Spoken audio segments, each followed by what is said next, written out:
আসসালামু আলাইকুম everyone, welcome to my channel. আমার আজকের রেসিপি আলু দিয়ে চিকেনের ঝোল। এখানে আমি মাঝারি সাইজের 5টা আলু 2 টুকরো করে কেটে নিয়েছি। এখানে কড়াইয়ের মধ্যে তেল গরম করে দিয়ে দিলাম আলুগুলোর মধ্যে দিয়ে দেবো লবণ এবং হলুদ। আলুটাকে আমি ভাজার টাইমেই 60 to 70% সিদ্ধ করে নেব। যতক্ষণ এখানে আলু ভাজা হচ্ছে ততক্ষণ আমি একটা পেস্ট বানিয়ে নেব। এখানে নিয়েছি আদা, রসুন এবং কাঁচা লঙ্কা। অল্প একটু পানি দিয়ে আমি এটার একটা স্মুথ পেস্ট বানিয়ে নেব। এখানে পেস্ট রেডি। আলুটাও ওদিকে ভালোভাবে ভাজাও হয়ে গেছে, সিদ্ধও হয়ে গেছে। আলুটা তুলে নিয়ে এবার আমি দিয়ে দেবো কিছু গোটা গরম মশলা।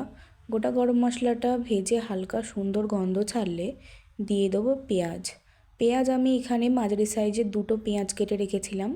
পেঁয়াজটা হালকা ভেজে নিয়ে দিয়ে দেবো 500 গ্রাম চিকেনটা দিয়ে আমি এখানে চিকেনটাকে হালকা ভেজে নেব। চিকেনটা হালকা ভাজা হয়ে গেলে আমি দিয়ে দেবো আদা, রসুন এবং কাঁচা লঙ্কার পেস্টটা দেওয়ার পরে চিকেনটাকে একটু ভালোভাবে কষিয়ে নিতে হবে, যেন আদা, রসুন এবং কাঁচা লঙ্কার কোনো কাঁচা গন্ধ না থাকে।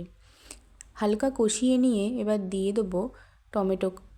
আমি এখানে একটা মাঝারি সাইজের টমেটোকে কেটে রেখেছি। উপর থেকে দিয়ে দেবো 2 চামচ লবণ। আমি এখানে লবণটা একটু বেশি ব্যবহার করেছি, কারণ আমি আগে লবণ দিইনি।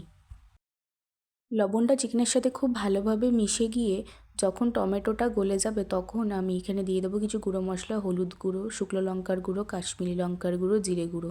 আমি এখানে অল্প পরিমাণ পানি দেবো যাতে মশলাটা পুড়ে না যায় এবং খুব ভালোভাবে কষানো হয়। চিকেনটাকে এখানে আমি একটু সময় নিয়ে খুব ভালোভাবে কষিয়ে নেবো, কারণ ব্রয়লার মুরগি যত ভালোভাবে কষানো হবে তত গন্ধও থাকবে না এবং খেতেও টেস্টি হবে। মশলা কষে গিয়ে যখন সুন্দরভাবে একটা তেল ছাড়বে তখন আমরা এখানে দিয়ে দেবো টক দই। আমি এখানে 2 চামচ টক দই ভালোভাবে ফেটিয়ে দিয়েছি। টক দইটা দেওয়ার টাইমে অবশ্যই গ্যাসের ফ্লেমটা লো করে দিতে হবে, নাহলে টক দইটা ফেটে যাবে। দইয়ের সাথে চিকেনটাকে ভালো করে কষে তেল ছাড়লে দিয়ে দেবো ভেজে রাখা আলু। আমি এখানে আলুটাকে 60 to 70% সিদ্ধ করে নিয়েছিলাম। আলুর সাথে চিকেনটাকে একটু ভালোভাবে কষিয়ে নিয়ে দিয়ে দেবো ঝোলের পানি। এখানে আমি 1 কাপ পরিমাণ পানি ব্যবহার করেছি আর উপর থেকে দিয়েছি 3টে কাঁচা লঙ্কা। আপনারা আপনাদের ঝাল অনুযায়ী আপনারা কাঁচা লঙ্কা বাড়িয়ে বা কমিয়ে দিতে পারেন। এখানে আমি ঢাকা দিয়ে 10 মিনিট কুক করে নিয়েছি। ঢাকা খুলে আলু এবং চিকেন দেখলাম খুব ভালো সিদ্ধ হয়ে গেছে। আমাদের আলু এবং চিকেনের ঝোল রেডি। উপর থেকে গরম মশলা গুঁড়ো, শীতের টাটকা ধনেপাতা দিয়ে সার্ভ করব।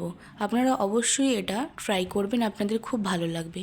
রেসিপিটা ভালো লাগবে চ্যানেলটাকে সাবস্ক্রাইব করবেন, লাইক করবেন।